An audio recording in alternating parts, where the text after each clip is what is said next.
뉴저지 팰리세이드 파크 시장의 크리스 정 후보의 당선이 유력시 되고 있습니다. 뉴욕 한인회 민승기 전 회장을 상대로 한 공금 반환 소송 두 번째 공판이 어제 열렸습니다.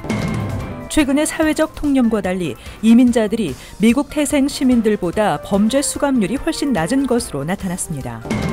뉴욕주내 법원에서 연방이민세관 단속국이 범법 이민자 단속을 하지 못하도록 제한하는 방안이 추진됩니다. 뉴욕시의 특수목적고 시험 폐지가 예고된 가운데 어제 뉴욕시청 앞에서 동문과 학부모들의 반대 항의 시위가 펼쳐졌습니다. 이상은 이 시각 주요 뉴스입니다.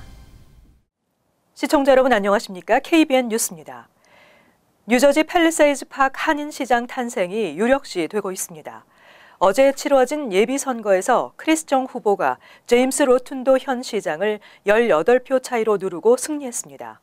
적은 표 차이이기 때문에 약 일주일 후 나오는 잠정투표 결과와 재검표 과정도 예상되지만 승패를 뒤집기는 힘들 것으로 예상됩니다.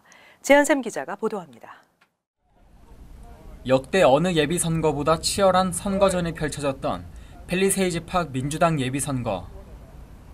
관심이 모아졌던 시장 선거는 크리스 정 후보가 1092표를 받아 1074표를 얻은 제임스 로툰도 현 시장을 18표 차이로 간신히 제치고 팰리세이드 파크 첫 한인 시장이 되기 위한 도전을 이어가게 됐습니다. 서포팅 해주시고 후원해 주셔서 굉장히 뜻깊은 일이 됐다고 생각합니다. 앞으로 우리 한인 사회를 위해서 더욱더 열심히 노력하겠고 제가 할 수 있는 데까지 더욱더 열심히 해서 이번 돌아오는 11월 본선 때에도 이같이 좋은 결과를 가져왔으면 좋겠습니다. 5명의 한인 후보가 도전했던 시의원 후보는 1024표를 받은 이종철 부시장과 1018표를 받은 폴김 교육위원이 앞선 상태입니다. 경쟁을 벌였던 우윤구 후보는 992표, 원유봉 후보는 945표를 득표했습니다. 크리스 정 의원이 이제 한인 최초 시장이 이제 당선을 눈앞에 두고 있습니다. 별일 없는 한 또 저랑 같이 시연했고 또 한인 시장이고 그러면 이제 같이 협력해서 우리가 머리 맞대고 타운의 발전을 위해서 같이 노력하도록 하겠습니다. 하지만 아직 변수가 남아 있습니다. 투표 과정에서 선거인 명부 등록 누락 등으로 투표자 신원 확인이 안 되어 집계가 되지 않은 잠정투표 결과가 남아 있습니다. 펠팍 타운 클럽 오피스에 따르면 현재 집계된 잠정투표 개수는 103표. 다음 주 초에 발표될 잠정투표 결과에 따라 현재 폴김 후보의 26표 차이로 뒤지고 있는 우윤구 후보의 경우 역전도 가능할 수 있습니다. 각 후보 진영은 일주일 후 나오는 잠정투표 결과에 기대를 하고 있으며 후보 간 표 차이가 크지 않을 경우 재검표 신청도 고려 중인 것으로 알려지고 있습니다. KBN 뉴스 지한샘입니다. 뉴욕 한인회 민승기 전 회장을 상대로 한 공금 반환 소송 두 번째 공판이 어제 열렸습니다. 한인회는 민 전 회장이 공금을 개인적으로 사용했다고 주장했고 민 전 회장은 첫날 증언 중 일부를 번복했지만 반환 의무가 없다고 주장했습니다. 보도에 이명주 기자입니다. 뉴욕 한인회가 민승기 전 회장을 상대로 제기한 재판의 두 번째 심리가 어제 맨해튼 연방지방법원에서 열렸습니다. 첫날에 이어 둘째 날에도 뉴욕 한인회는 민 전 회장이 한인회 예산을 개인 홍보와 식대, 그리고 변호사 비용 등으로 사용했다며 반환을 요구했고 민 전 회장 측은 공적인 용도로 사용했다고 주장했습니다. 첫날 재판의 증언이 번복되기도 했습니다. 민 전 회장은 2016년 2월 16일 판결 이후 지출된 2만 달러에 대해 당초 패소 사실을 몰랐다고 했지만 두 번째 재판에서는 판결 내용을 알고 있었다고 진술을 번복했습니다.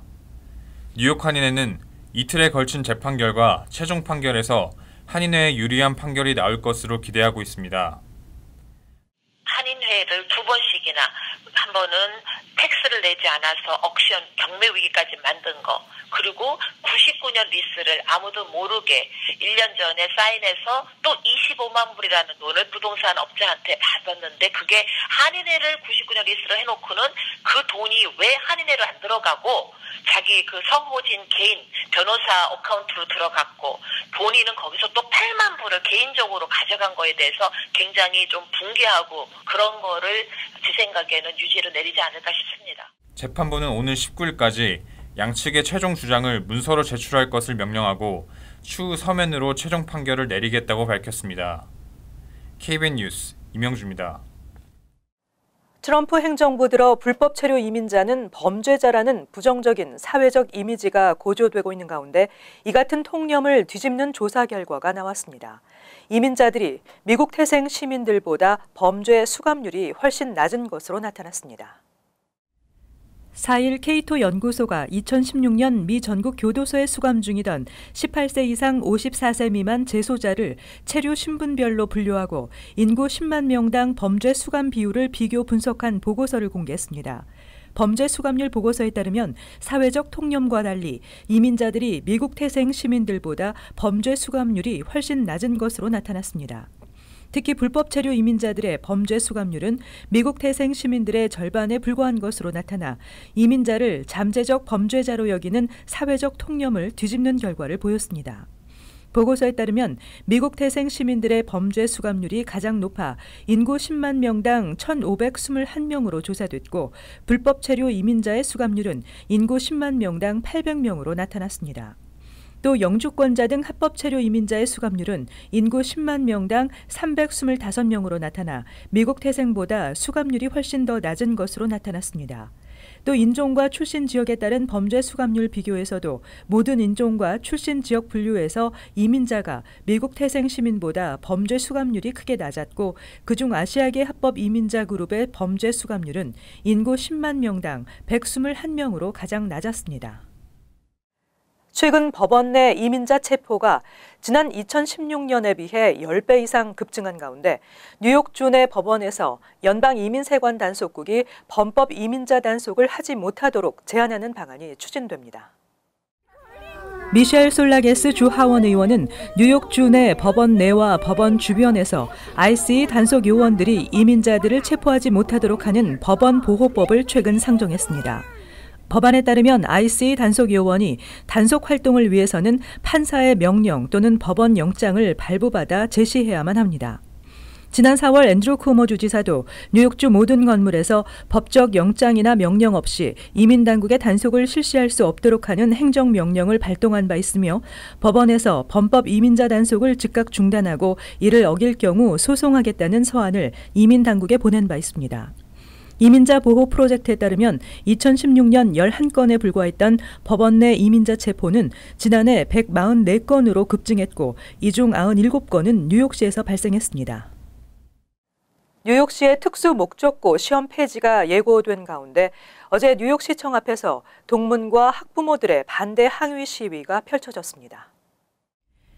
어제 뉴욕시청 앞 공원에서는 특목고 시험 폐지를 반대하는 아시안 학생들과 학부모, 동문 등이 참가한 반대 항의 시위가 벌어졌습니다. 오는 10일에도 오후 1시부터 항의 집회가 열릴 예정입니다. 시위 참가자들은 특목고 시험 유지하라, 인종차별 멈춰라, 우리 미래 보호하라는 문구의 피켓을 들고 시정부의 계획은 아시안에 대한 역차별이라고 주장하며 특목고에 재학 중인 아시안 학생 상당수도 저소득층이라고 강조했습니다. 이와 함께 4일부터 시작된 특목고 시험 폐지 반대 온라인 청원 운동은 하루 만에 목표치인 10,000명에 달했습니다. 대표적인 특목고인 스타이버센트 고교와 브루클린 텍 동문회도 이날 반대 공동 성명서를 발표했습니다. 여러 정치인들도 특목고 시험 폐지 반대에 동참하고 나섰습니다. 앤드루 쿠오모 주지사는 지난 1일 주 하원에 상정된 특목고 시험 폐지 법안의 주의회 승인 가능성이 크지 않다고 평가했으며 퀸즈의 토비엔 스타비스키 뉴욕주 상원의원 역시 특목고 시험 폐지 반대 성명을 발표했습니다. 하버드 등 아이빌리그에 이어 예일대도 내년부터 입학 전형에서 SAT, SAT, 에세이 점수 제출 의무화 규정을 폐지한다고 발표했습니다. 아이빌리그 명문 예일대는 2019년 가을 학기부터 학생들의 비용 부담을 줄이기 위해 신입생 선발을 위한 입학 전형부터 SAT, SAT, essay 점수 제출을 의무화하지 않는다고 밝혔습니다. 최근 공립학교에서 무료로 SAT, SAT를 치를 수 있는 프로그램이 크게 늘고 있지만 에세이의 경우 선택 시험이기 때문에 별도의 응시료를 내야 하는 부담이 있었습니다. 명문대의 경우 입학 전형에서 별도의 에세이 제출을 의무화하고 있기 때문에 SAT, SAT 점수 제출이 불필요하다는 인식과 지난 2016년 SAT 시험이 전면 개정되면서 에세이 과목이 선택 시험으로 바뀐 것도 변화의 요인으로 지목되고 있습니다. 아이빌리그 중에서는 프린스턴과 브라운만이 에세이 점수 제출을 의무화하고 있습니다. 미국 대도시들 가운데 은퇴 생활하기에 가장 나쁜 도시는 뉴욕으로 나타났습니다. 반면 오리건주 포틀랜드가 높은 의료 수준 등으로 은퇴자들이 가장 살기 좋은 도시로 선정됐습니다. 매그니파이 머니가 미국 50개 대도시의 시니어의 생활 비용, 기후, 레저, 헬스케어 등을 조사한 바에 따르면 뉴욕시가 최하위권인 50위를 차지했습니다. 뉴욕시는 주택 렌트 중간값이 $1,528에 달하는 높은 생활비용, 시니어들의 자원봉사 활동 빈도가 낮은 점과 타 도시에 비해 불편한 헬스케어 시설 등이 지적됐습니다. 그러나 은퇴자들을 위한 편리한 교통과 광범위한 레저 활동 등은 장점으로 꼽혔습니다. 뉴욕시 외에 텍사스, 휴스턴, 플로리다, 마이애미, 캘리포니아, LA, 네바다주, 라스베가스 등도 열악한 요양 시스템 등 은퇴자들이 살기에 좋지 않은 곳으로 꼽혔습니다. 반면 은퇴 환경이 가장 잘 갖춰진 도시로는 오리건주 포틀랜드가 선정됐는데 포틀랜드는 65세 이상 인구 유입량이 가장 높았으며 높은 의료 수준과 시니어들의 야외 활동이 활발한 점이 장점으로 나타났습니다. 뒤를 이어 좋은 시니어 커뮤니티 환경을 갖춘 유타주 솔트레이크 시티와 콜로라도주 덴버가 선정됐습니다. 뉴저지주에서 카지노와 경마장, 인터넷을 통한 스포츠 도박이 빠르면 이번 주부터 합법화될 것으로 보입니다. 이에 따른 수입은 적자 운영에 허덕이고 있는 아틀란틱3 수익 창출을 위한 기금으로 사용될 계획입니다. 뉴저지주 하원세출위원회는 4일 21세 이상의 스포츠 도박을 허용하는 내용의 법안을 통과시키고 필 머피 주지사의 서명을 받아 빠르면 9일부터 시행에 들어갈 수 있게 한다는 계획입니다. 이번 법안은 지난달 연방대법원이 지난 1992년 연방의회가 제정한 프로아마 스포츠 보호법이 위헌이라 판결하고 철폐 명령을 내리면서 추진됐습니다. 법안에 따르면 카지노 또는 경마장에서 이루어지는 스포츠 도박의 경우 총 수익금의 8.5%의 세금을 부과하고 인터넷을 이용한 온라인 스포츠 도박은 13%의 세금을 적용합니다.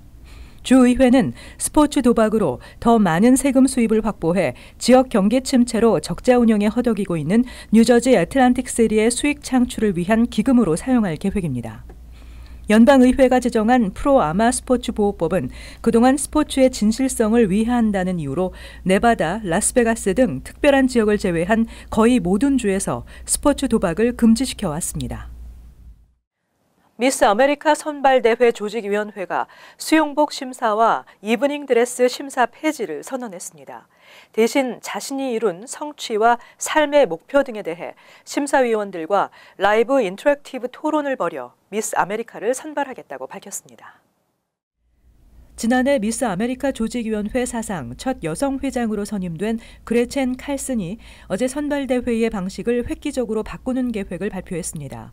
1989년도 미스 아메리카에 올랐고 팍스뉴스 앵커 출신인 칼슨은 지난 2016년 로저 에일스 당시 팍스뉴스 회장을 성추행 혐의로 기소해 파문을 일으킨 바 있습니다. 칼슨 위원장은 출전자의 역량을 외모로 평가하지 않겠다며 수용복 심사는 출전자와 심사위원단 간의 실시간 대화로 대체된다고 설명했습니다.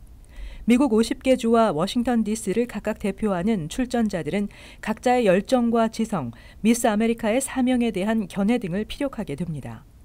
또 미인 대회의 또 다른 상징이었던 이브닝 드레스 대신 각자의 개성을 가장 잘 표현하고 자신감을 느낄 수 있는 옷차림으로 무대에 올라 미스 아메리카에 당선될 경우 조직위원회의 소셜 임팩트 이니셔티브즈를 어떻게 구현해 나갈지에 대해서도 구체적 계획을 밝혀야 합니다. 칼슨 회장은 선발 방식 개혁 방안이 지난 3월 조직위원회 이사회에서 만장일치로 가결됐다고 밝혔습니다.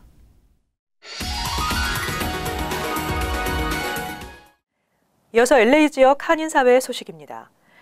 앞으로 LA 투어버스에 대한 규제가 더욱 강화될 전망입니다. LA시 의회는 오늘 데빌 류 LA시 의원이 지난 9월에 발의한 관광버스 소음과 문제를 해결하기 위한 조례안을 만장일치로 통과시켰습니다. 이에 따라 투어버스 운전기사나 가이드는 탑승객들에게 스피커 대신 헤드폰을 통해 안내사항을 전달해야 합니다. 특히 이를 위반할 경우 운전기사들은 벌금을 부과받을 수 있으며 해당 관광버스를 압수당할 수도 있습니다.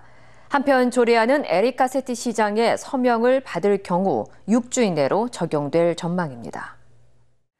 가정폭력 피해자들을 돕기 위한 기부 행사가 열립니다. LA 한인 가정상담소는 가정폭력으로 집을 나온 피해자들의 자립을 돕기 위해 책상과 식탁 등 주거시설을 지원해주는 가구 기부 행사를 진행한다고 밝혔습니다. 이와 관련해 한인 가정상담소 측은 가정폭력 피해자들이 삶의 의미와 행복을 찾아 자립할 수 있기 위해선 한인사회의 지원과 관심이 필요하다며 한인들의 적극적인 동참을 당부했습니다. 한편 가구 기부를 하는 개인이나 업체는 기부 물품에 대해 100% 세금 공제 혜택을 받을 수 있습니다. 이어서 간추린 소식입니다. 뉴욕주 상원은 한인 이민 선조들이 미국 땅에 첫 발을 내디딘 1월 13일을 미주 한인의 날로 지정하는 법안을 만장일치로 통과시켰습니다. 토니 아벨라 주 상원 의원이 상정한 이 법안은 하원 표결을 남겨두고 있습니다. 법안은 1903년 1월 13일 102명의 첫 한인 이민자들이 미국에 첫 발을 디딘 후 한인이 미국 사회에서 이룬 성과를 기리고 이를 기념한다는 내용입니다. 민권센터가 올해 중간선거를 앞두고 유권자를 위한 선거 안내서를 제작해 배포한다고 발표했습니다.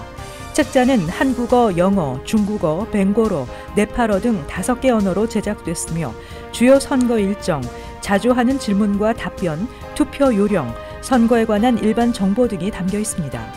민권센터는 뉴욕시 일원 아시안 유권자 3만여 명에게 선거 안내서를 우편 발송했습니다.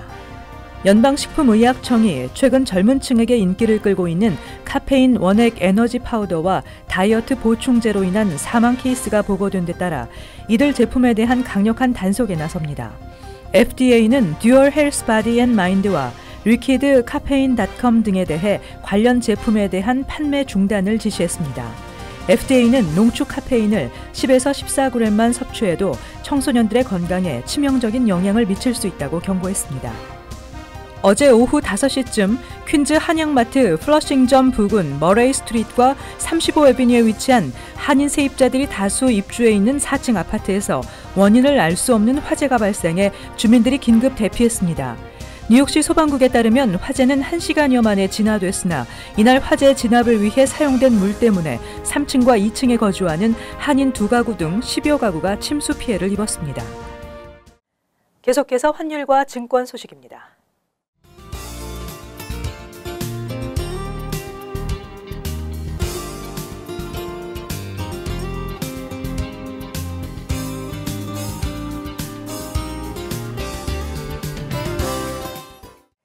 끝으로 날씨 전해드립니다.